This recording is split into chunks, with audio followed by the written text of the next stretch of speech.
Okay, welcome everyone then to this meeting of the virtual CICS user group. I'm Trevor Eddles, I'm CEO of iTechEd Limited. We're a mainframe consultancy analysis and technical authoring organisation. And we're responsible for the content on the virtual CICS website, and we produce the newsletter. And that website then can be found at virtualcics.hostbridge.com. Okay, so let's start by running through the agenda for this meeting. As usual, most of the meeting will be taken up with a presentation, and today our guest presenter is James Alexander, Director of Technical Services for HostBridge Technology. And his presentation includes a live demonstration of building a CICS API. A copy of his slides will be on the website later today, but most of it, as you'll see, will be a demonstration. If you missed our previous meetings, you can download copies of those presentations from our website, and you can listen again to the whole session. Links for everything are on our resources page. So that's virtualcics.hostbridge.com/resources.htm. And following James' presentation and any questions you have for him, we'll move on to the latest CICS news, latest CICS-related articles. Feedback request is there to remind me to ask you for your feedback about this virtual meeting. And then I'll give you the dates and times for the next couple of virtual meetings. So that's the plan for this meeting. I'm anticipating that it'll last for perhaps just under an hour. Anyway, as I just said, today's presentation is from James Alexander. James has over 3 decades of experience in mainframe systems programming and managing large IT organizations. He currently manages technical services and HostBridge product support, where his primary duties are advising and supporting customers in their CICS modernization, optimization, and integration efforts. Prior to HostBridge, he was head of IT services for Oklahoma State University, where he set direction for IT services, including network operations, and oversaw integration of disparate technologies into uniform business solutions. So, James, I'd like to thank you very much for being with us today.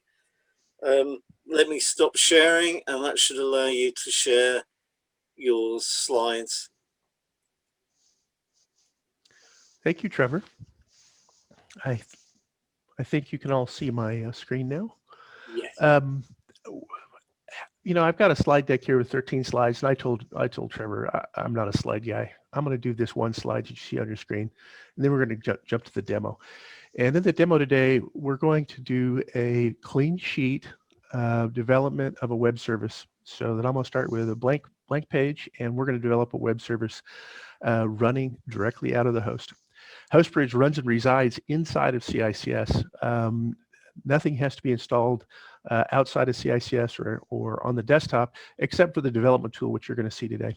The development tool is Eclipse. Support for VS Code is just around the corner.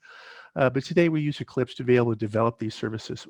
But the web services are actually published and come directly out of CICS.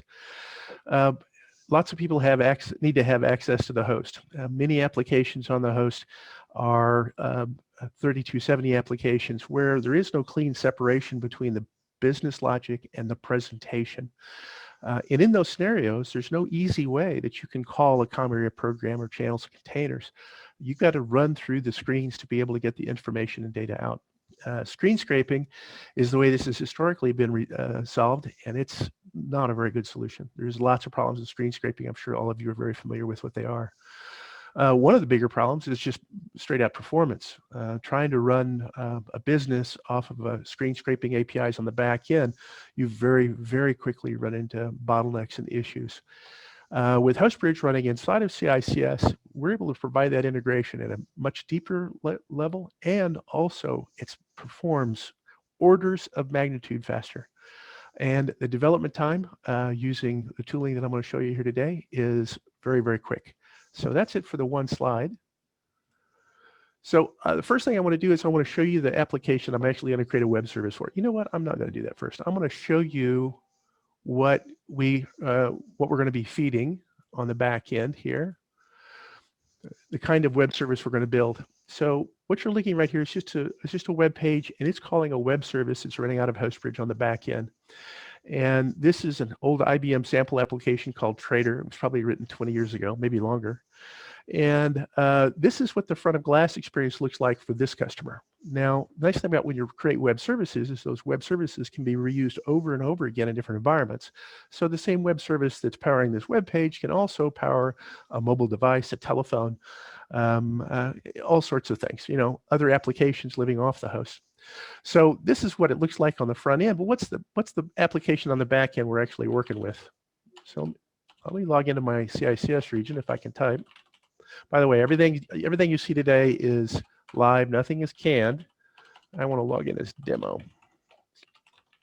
Nothing is canned. Nothing is recorded. So it's kind of a live high wire act, and from several perspectives. One is I'm writing code from scratch, and the other one is I'm actually going to be using some beta tooling today that I've never used before in a demo. So that's more exciting than I guess I need spice in my life. That's why I'm doing it. So this is the Trader application, and it's a very simple application, just a sample CICS application written by some IBMer some long time ago. And the application only has a few screens involved in it. I'm going to pick KC import export here 1 and go enter. And then I got 3 options. I got real-time quote, buy, and sell shares. The web service I'm going to write today is the one that allows you to get the real-time quote for all of the stocks. And go to the next screen, and here's the real-time quotes that I'm going to be extracting out and using in my web service that I want to feed to my application off the host. And this is all very straightforward. There's just a few values here that we want to extract. And if I want to get those values for all 4 of my stocks, that turns out to be 18 screens or 18 transactions I have to go through to be able to do that. It's 1 transaction to start Trader, it's 1 transaction to end Trader, and then it's 4 transactions to get the real-time quote for each one. 4 times 4, 16 plus 2, 18 transactions. So we're going to write a web service that walks through those 18 transactions, and that web service is going to run inside of CICS and serve up to the outside world. And it's going to be blindingly fast, and no 3270 data stream is ever created as part of this process. I'll show you how all that works together. One thing I want to show you just briefly, but I'm not going into depth in it. Not only does HostBridge give you the ability to call into the host and get web services or have data pushed out to the outside of the host via web services, but it also gives you the ability to make calls out of the host. I modified this COBOL application so that it would call HostBridge running inside of CICS, and HostBridge would make an outbound call to, I think, weather.com or maybe Yahoo Weather, and it pulls back the weather data and populates it back into this. The COBOL program is just linking to another program running inside of CICS.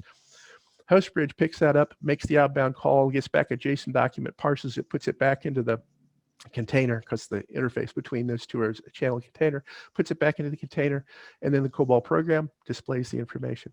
I can actually get this information faster here than you can by going to the website to get the information. This is all live data. Okay, so not only can you call into the host to be able to get information via web services with HostBridge, but you can also use HostBridge to make calls out of the host. All right, so that's what our flow is going to look like. So now we're going to create our web service to be able to execute that flow. And today I want to do this with, I want my output to be JSON. That's a very popular data exchange format today.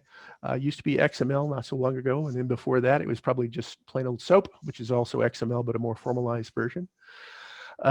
So we're looking at Eclipse here, and this is regular Eclipse. I do have a HostBridge plugin that allows me to communicate to the host.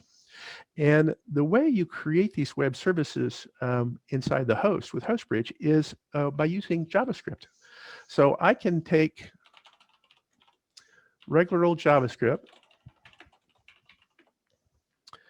and I can write that in Eclipse, and I can do a right mouse click here, and I can say execute. And what happens right when I did that is it took that piece of JavaScript, it sent it to the host to CICS. We have ported the JavaScript engine from Firefox to run inside of CICS. So we have a full JavaScript engine running in CICS. When I said execute just then, this piece of code was sent to the host. It was syntax checked, compiled, and executed inside of CICS, and the result was sent back to me here. I can actually turn this into a callable web service by simply saying make. Now, what just happened now is the code was sent to the host. It was syntax checked, compiled, and saved inside of CICS. I can now immediately make a call to that. There's my hello world right there. Now, this is a pretty poor web service. It's not JSON or XML, and it's not wrapped per any special way. But it is a callable web service running out of CICS. So it's very, very easy to create and deploy these services directly out of CICS. Now, I'm going to access my application via some of my tooling. Before I do that, let's go back over here to Eclipse, and let's start by creating a starting point for us. Let's open this live demo, which is empty. So I'm going to write JavaScript. The JavaScript is going to compile and run inside of CICS, and it's going to interact with the applications on the host. So let's start just by giving a little bit of code here at the top that's going to give me some common routines that I use all the time. If I stop when I'm typing, it's because I learned a long time ago I can't do two things at the same time.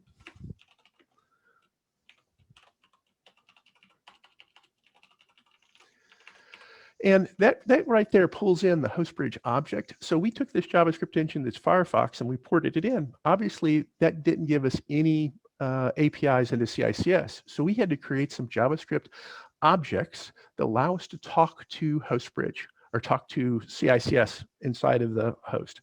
So that HB object I just created allows me to run CICS APIs. And I'm going to show you, you'll see a lot of that here in a minute.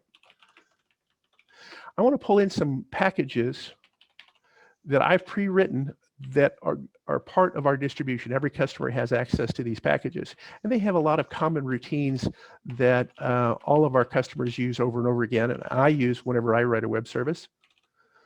Routines that allow me to trim blanks or trim zeros at the front or pad zeros at the front. Very often when you're filling in CICS fields on screens, you either have to add zeros or remove zeros or other types of functions. There's dozens of functions inside that library that's called common there. And I'm also going to pull in a debugging package that also is part of the product, and all of it's written in just JavaScript. Anybody wants, if you want to look at what is in those packages, you can just download those packages and look at them. It's all straight JavaScript. So with that, I have pulled in these two JavaScript packages.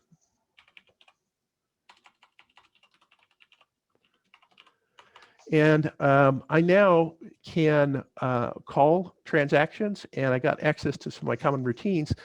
I believe in running and testing often. So I'm just going to say execute right there. I got no messages down here. That means it ran okay. There's no output as part of this. So I just wanted to make sure that I hadn't created any errors.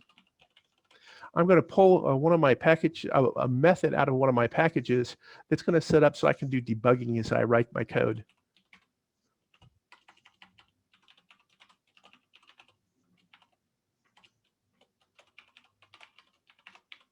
With that, I've got some options now when it comes to debugging.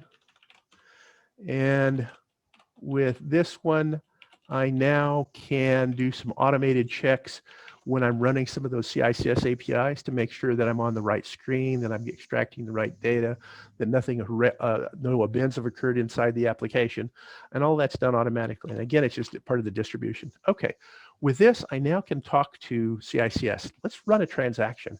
Well, how do I do that? And what tooling do I have to do that?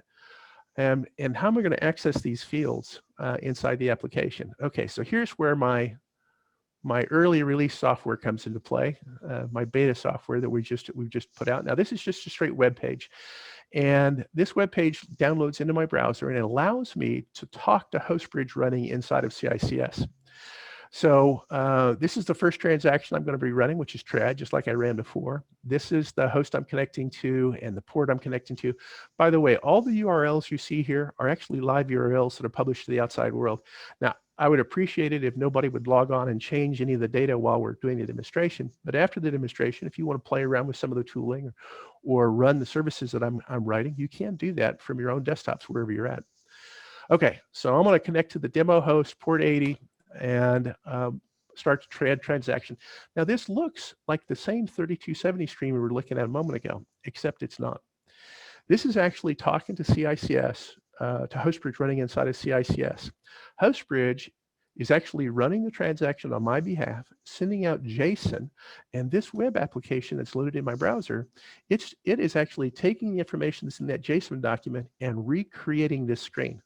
So why do I want to recreate this screen? What advantage is that to me? Well, I need to know the field names that are on these screens so that when I write my JavaScript, I can access the data on the screen by a real field name, not by some row column offset, not some sort of positioning on the screen, by actually the name the programmer chose when they originally wrote these applications on the host. So these are the BMS field names the programmer who wrote this application chose. They're not field names generated by HostBridge. They're not my field names. They're their programmers' names. And when you install HostBridge into your environment, you don't have to do some sort of pre-setup or configuration for each transaction to get these field names. If you have BMS maps, and the BMS maps have been recompiled since 2000, and we often run into maps that have not been recompiled since 2000, but if they have been recompiled since 2000, they probably already have a section in the BMS map called the ADS or ADSD. And that section contains the field names that allow us to access the values on the screen by a real field name. That means if a programmer comes along and changes the application, our web services are not going to break unless they delete a field that we're actually using. They can move the fields around on the screen. They can add new fields. As long as I don't care about them, my services continue to work just as I wrote them. The only time my services would break is if they delete a field that I was currently using. So it kind of isolates us from any future application updates. All right. So I'm going to walk through my screens here, just like I was doing at the terminal. I'm using exactly the same keys that I was before, same PIA keys, enter keys, all of those things, nothing's different. The only thing is I can now see all the field names that are on every screen. I can use those field names when it comes to extracting data out or putting data in. Now, I have this tab over here called Code Flow, and I'm going to click on it. And this shows me the HostBridge commands that I've sent in so far to actually get to this screen. And if I say I want to use this field, I can double click on this field, and you'll notice that it added a get field value. And you notice you get that HB dot in there. Well, that's going to access my HB object. Now, this code flow, it doesn't generate all my code. CICS applications are generally just too complex to be able to use generated code. We've run into this many, many times. We were all very inventive when we wrote our CICS applications over the years. And applications, they branch, they highlight errors on screens in different ways. They do overlays, and some of them are even asynchronous. Things that you just can't automatically generate code for. So all this is just a helper for helping me write the code as I go along. So I'm going to go through and double click on all the fields that I want to get off this screen.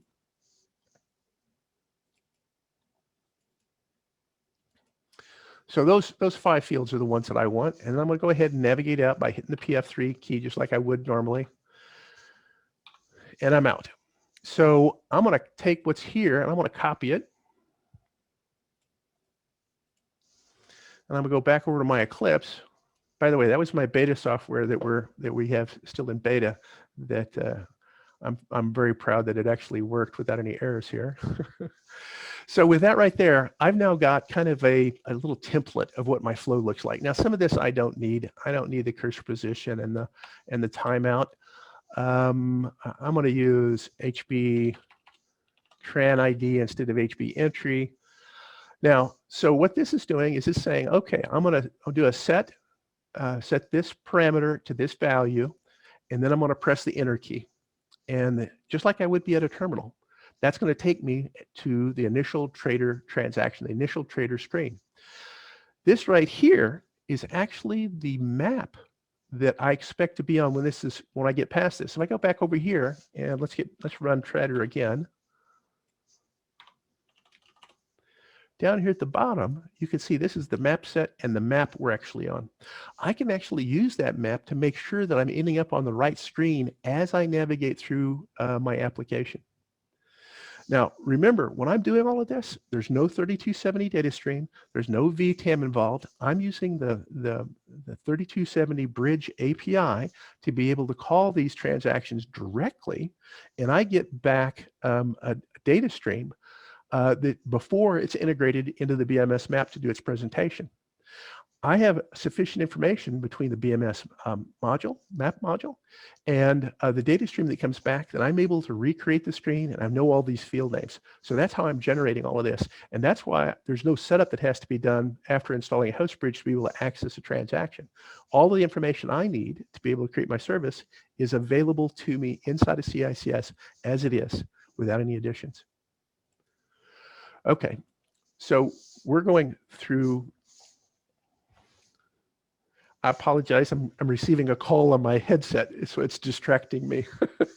Okay, so I'm going to take this and delete that because we don't need that cursor positioning as well. So here I'm doing an HB set with option equals 1, and I'm pressing the enter key, and I expect to be on this. Now, option 1, let's go back and look at our screen again. This field right here, let me go to the field list. This field right here is option. I'm just going to set the value to that 1 that I'm typing in. Now, when I fully flesh out this web service here, I'm not going to hard code these values. I'm going to pull these values in as parameters from the outside world. So, but right here, this takes us to that intermediate screen. Op2 is the next field. Again, I don't need the cursor positioning, so I'm going to take it out.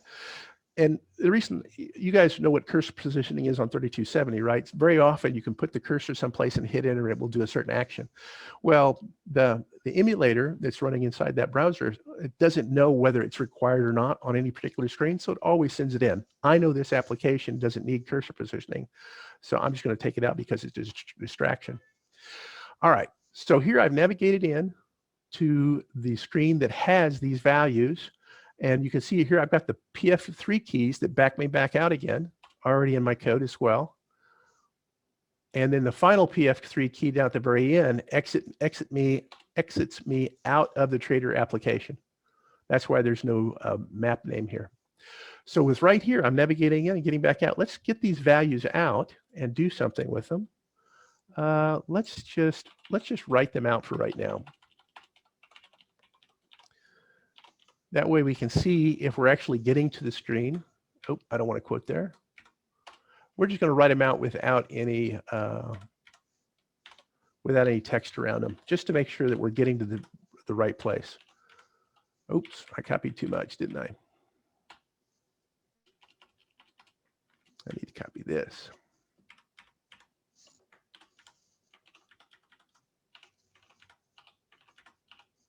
Okay, those are the values. I got to put parentheses on the end out here.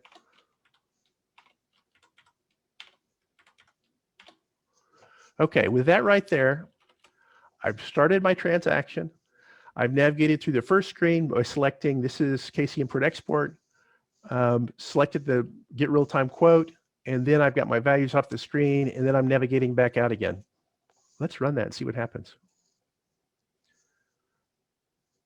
So without doing anything else, I have gotten these values. Held is 4331. The value is this. KC import export is comp 41. User is demo.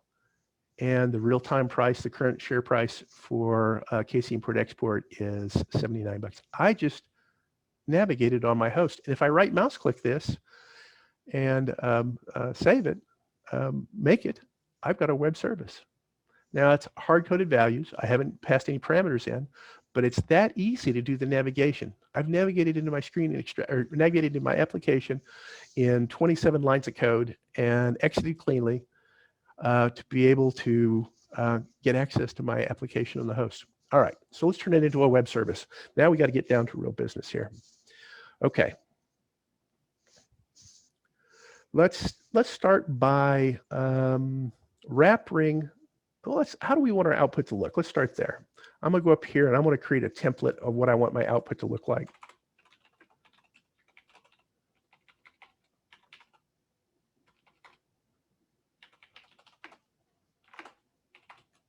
You can tell that this is live because I keep making so many typing mistakes. So I'm going to get multiple quotes. I'm not going to get just the one quote that I am in what I've written up to this point. So I'm going to create a JavaScript object, and I'm going to have a quote that's an array of values. I want to have a status that says, am I running okay? Do I have any errors? And in that status, what do we want to have? Let's have elapsed time. I'm going to set that to 0 to begin with.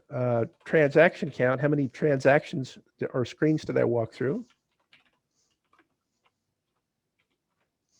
Was this a success or a failure?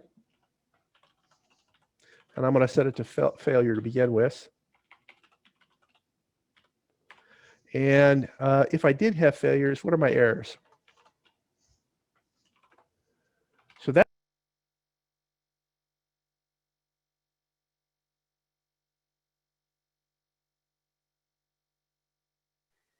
I think I got muted there for a second. I'm back. Okay. So that's my template of my output. And how do I want to produce that output? Let's first comment these lines out because I don't want to have anything else. Well, I'm going to use an object that's inside of this to produce this output. And the way I want to do that is by saying write line or just write common to JSON string.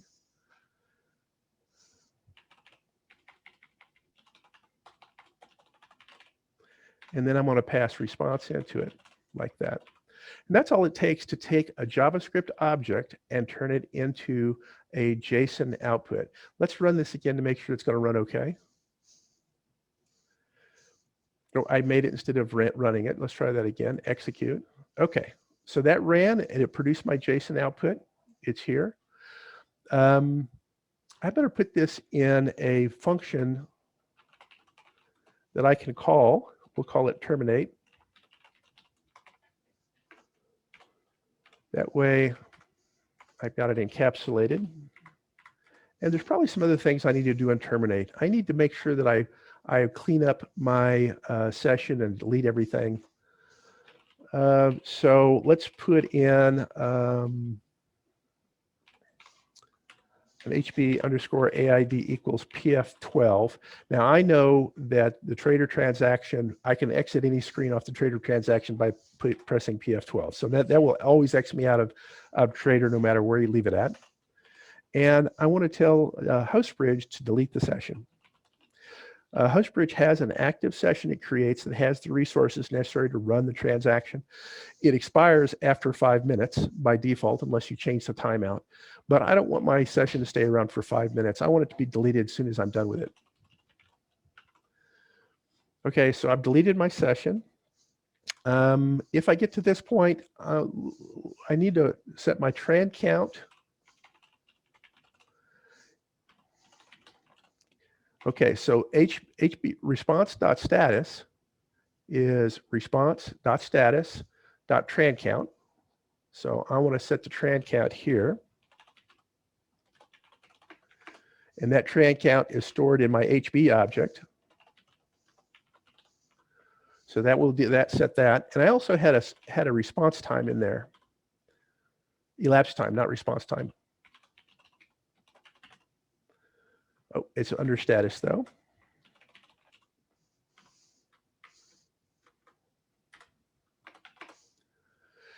Okay, so how do I get my elapsed time? Well, we wrote a wrapper for the assembler instruction stickf, and that assembler instruction returns the time in microseconds, not milliseconds, but microseconds. We had milliseconds, but it wasn't accurate enough for us, so we ended up having to go down to microseconds.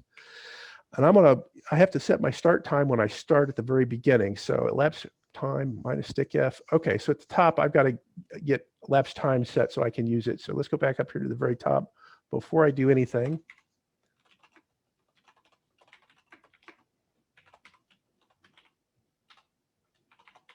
Like that.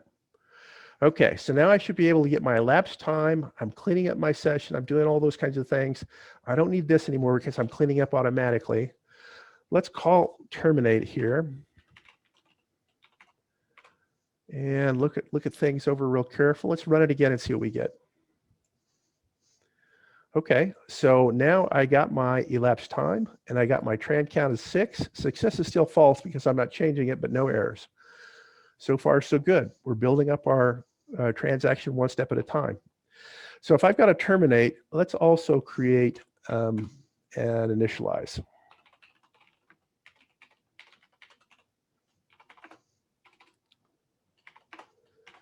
That I'll call at the very beginning. And in initialize, what do I want to do? I want to start my transaction. So let's go up here and grab this statement where I started my transaction. That would be here.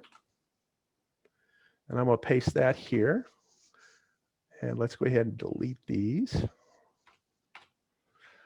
All right, so now in initialize, I've started my transaction. I also want to get input from the outside world. Remember, I don't want to run my values with just a hard-coded 1 each time. And not only that, but I want to be able to get the values for all 4 of my stocks in a single invocation. So we've got to pass in input from the outside world that allows us to do that. So let's do var input equals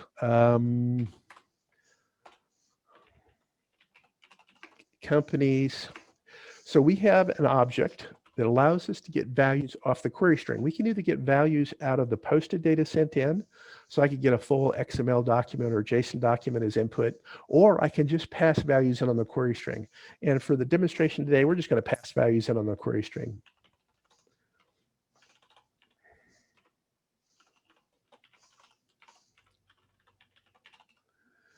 Like that. Okay, so if I'm going to pass these values in, so what it's going to look like when I pass it in, it'll be a question mark, companies equals 1, 2, 3, 4, because I might want to get all 4 stocks.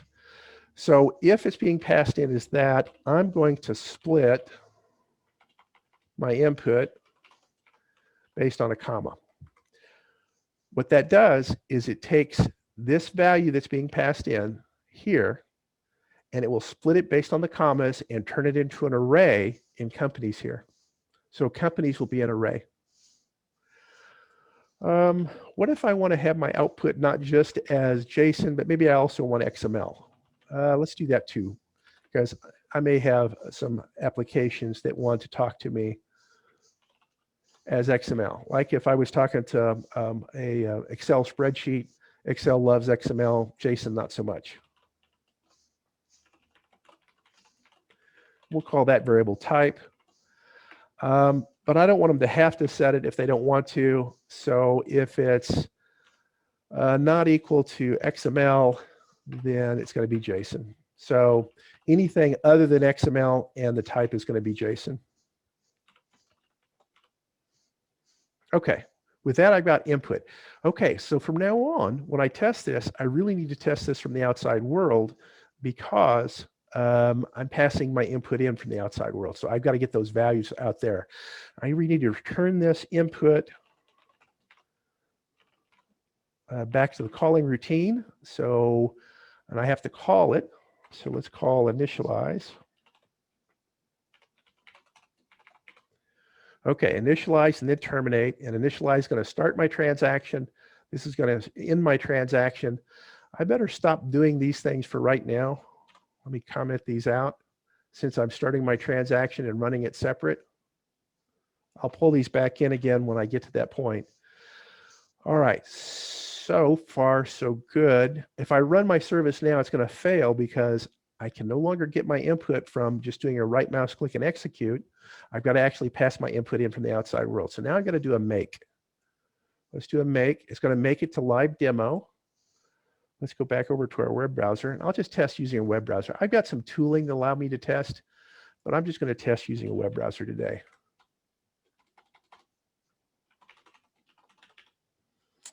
And I want to pass in equals 1, 2, 3, 4.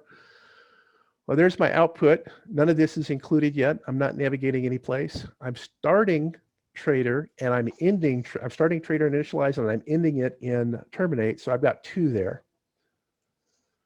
All right, so I need to wrap the rest of this in some sort of a loop that takes the value of companies here and runs through this bit of code that was generated. Let me pull this down so we got more room to write. So let's write a main routine.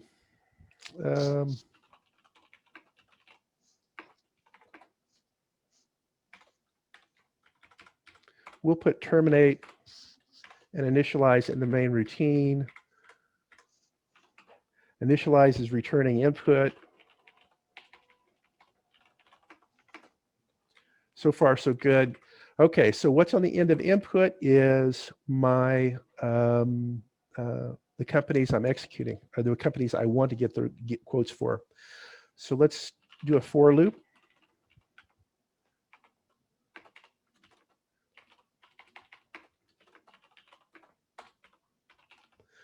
I want to iterate over the length of the array. Man, I'm having a hard time typing today. And I'm going to increment I each time.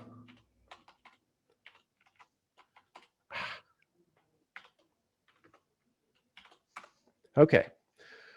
So I'm going to input over the length of companies.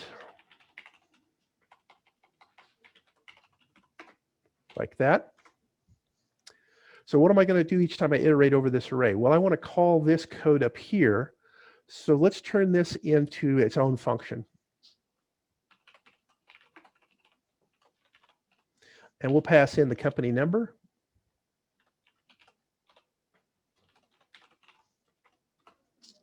And we'll execute this code here. So let's uncomment all of this.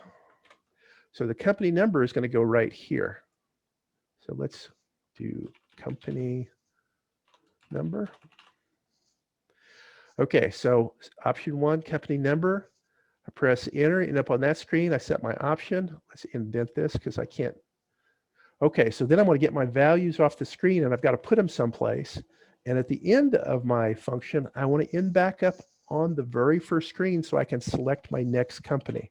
So we want these two HBPF runs with PF3 on it here. And then this is the end of my service, into my get quote. All right, so what do we got to do with these values here? Let's go ahead and delete this. We're not going to write them out. We want to stuff them into response.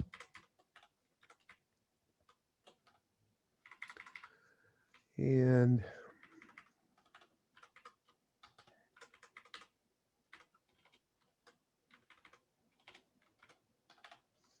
okay, so far so good.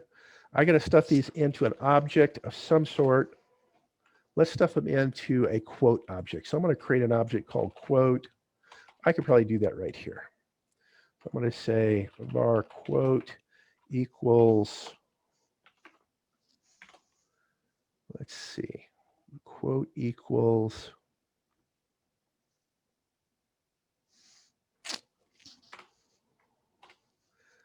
the first one is, we're just going to call them by the name. So the first one's held. And we'll take this. Actually, let's do it this way. This is value.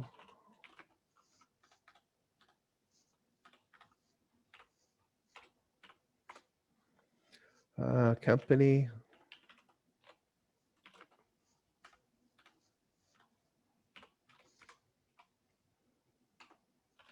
User. And current price. And that ends the object quote. And I better return quote.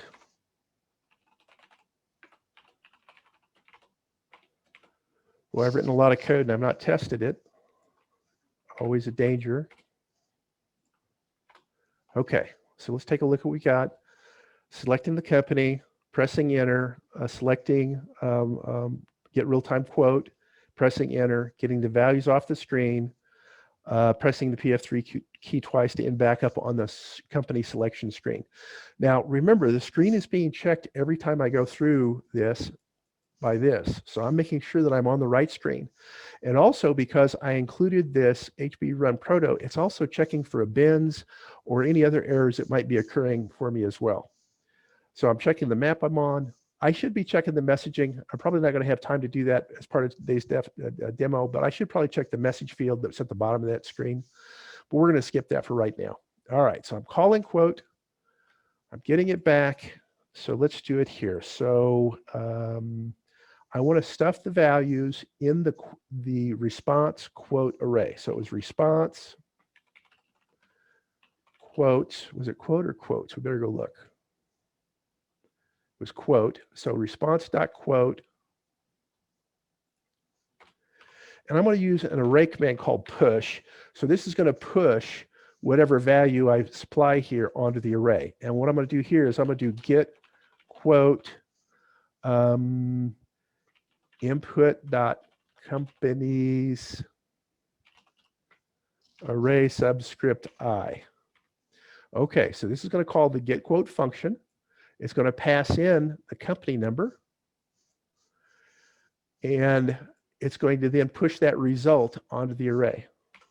Do I have the right number of parentheses? 1, 2, 1, 2. Yep, looks right. Ooh, let's see what happens. What could go wrong? So I've got to make it. And we're going to go back over to the browser and just run it out of the browser. Oh, and we blew up. So something bad happened. Let's go see if we can find out what it is. Oh, I got no output at all. That's great. Live demo. All right, let's see what we did wrong here. Oh, I didn't call main. There's no place where I'm calling main. So it's not doing anything. Nothing wrong happened. Nothing happened at all because there's no main routine. So let's call main. Where should I put the call? We'll put the call to main right here. No, we'll put it at the bottom. I got things kind of out of order. All right, so we're calling main. Let's try this again. Let's do make again. Go back to the browser. Let's close out this and do a refresh. Ooh, look at that. Okay, so we've got the quotes for all 4 of my stocks. I just ran 18 transactions on my host. It ran in 146 milliseconds, 164 milliseconds. Now, I'm running on a very slow emulated ZPDT box. It's emulated ZOS. Normally, on a real hardware, I would expect this to run in about 2 or 3 milliseconds. That's very, very common because we eliminate all of that latency between the host and the middle tier that other screen scrapers have to have. We're running inside of CICS right next to the applications. That's how I'm able to get all these field names and get all this data. So I just produced this as JSON. Wow. What about, I said I wanted to do XML as well. And I'm also still saying that this is false, it failed. So let's go around here and change a few things here so that we can make it come out right. First off, let's wrap a try catch around this. In case something bad does happen, I catch it and react to it instead of just erroring out. I'm going to wrap a try catch around this.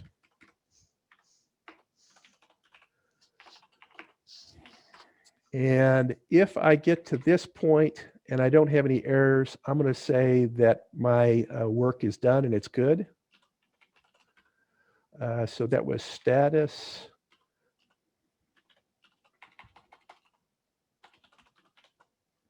What did I call this up here? Success. Success equals true. If I don't, then I know it's going to stay false. I want to call terminate.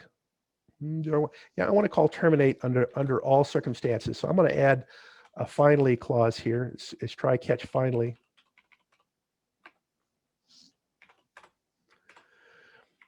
And in here, I want to set my response to errors to that error that might have I just caught.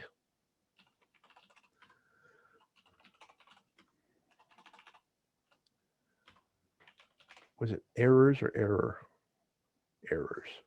Dot push, and I'm just going to push E onto it. And the last thing I'm going to do here, I'm running out of time. The last thing I'm going to do here and terminate is I want to check to see whether this was XML or whether this was JSON for the output. Right now I've hard-coded JSON. So let's go in here and do that last step on the check. Now that means I have to pass in input to this to get that type. So up here on terminate, I'm going to pass in my input from above. And that means here I can check. Oh, I got to catch the input over here that I passed in. Means here I'm going to check. I'm going to say if input dot type equal JSON, then I want to do this. If it's not JSON, I'm going to do XML. Not right line, just right. JS to XML response. I have to do it a little differently because I have to give an outer tag for XML, which I don't have to do with JSON. I should tell the receiver that this is of type JSON or XML, and I've got a routine that does that inside my common routines up above, a method. That would put the proper JSON headers on this, and okay. So I think we're done. Let's try it one more time. Go over here and do a make. Save it. Refresh it, see if it blows up. No changes, everything worked except this changed to true now. I can also add, let's see what happens if I put type equals XML, ampersand type equals XML. And now I've got XML. I can produce either JSON or XML by just changing one item on the end. Last thing I want to show you is I have an option here to add debug equals on. And that parameter is automatically checked by my debugging routine that I included at the beginning of this. So I just ran this with debug equals on, and I can actually come over and see that debug output immediately. Now, that debug output was written to a TSQ. And so here's every screen I walked through, every field I filled in, everything that I did as part of this service. So I can debug this very, very easily to see what happened, what screens. If I get stuck on a screen or I'm not getting the results back that I expect, or an unknown error occurs, I can get a debug out of it very easily. And that debug can be turned on dynamically. So you could actually run it in production or someplace else because you just change it with a parameter. With that, I think I've shown you how to build a web service in under an hour to your applications. And HostBridge, if there's one thing I want you to take away from this is how easy it is to build web services. And the other thing is that we integrate with anything inside of CICS. I've only showed you integrating with a BMS application. But it doesn't matter if you want to read vSAM files directly inside the JavaScript, or if you want to get DB2, or if you want to run ideal programs or datacom databases, or any of those things, or call common area programs or channels and containers, or any CICS API. We've either created a wrapper for it so that you can call it directly from the JavaScript, or we can create a wrapper for it to do it. So we're all about very quickly turning anything that's business logic inside the host into a callable web service to the outside world. We've got very large customers doing tens of millions of transactions a day through HostBridge. So we scale up to very, very large environments. With that, Trevor, I think it's time for me to turn it back over to you. And I'm sorry I ran a little long. Oh, no, that's okay. That was really interesting. If anyone's got any questions for James, then if you want to type them into the chat now, we'll while we've got him here, we'll see if he can answer them. So we just give people a second or two to do that. I was very impressed with the speed at which you could do that, James. That was just amazing. Even allowing for the typing.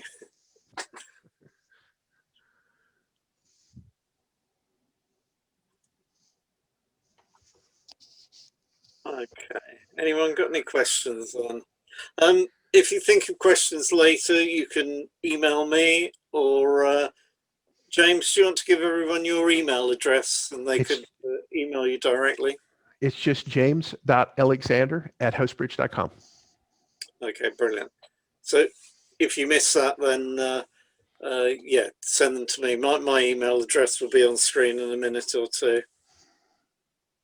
All right, I can't see any questions, so I will move on then. So let me say thank you very much, James. That was really interesting. As we're a virtual user group, I'd like you to imagine now that we're giving you a virtual round of applause. So thank you very much. Thanks for having me, Trevor. I really appreciate it. Okay, that's good. Let's go on. Right, I want to talk about CICS news.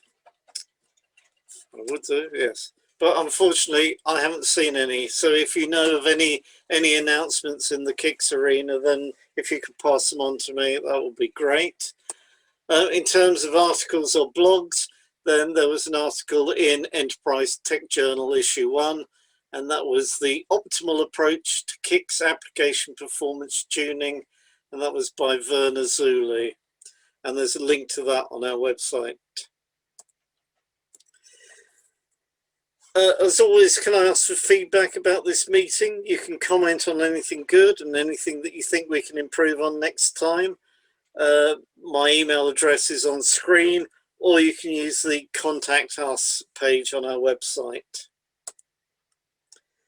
So, as you can see, planned for the future, our next meeting is on the 13th of July, and we've got Colin Penfold, who's technical lead for IBM CICS Transaction Server Security.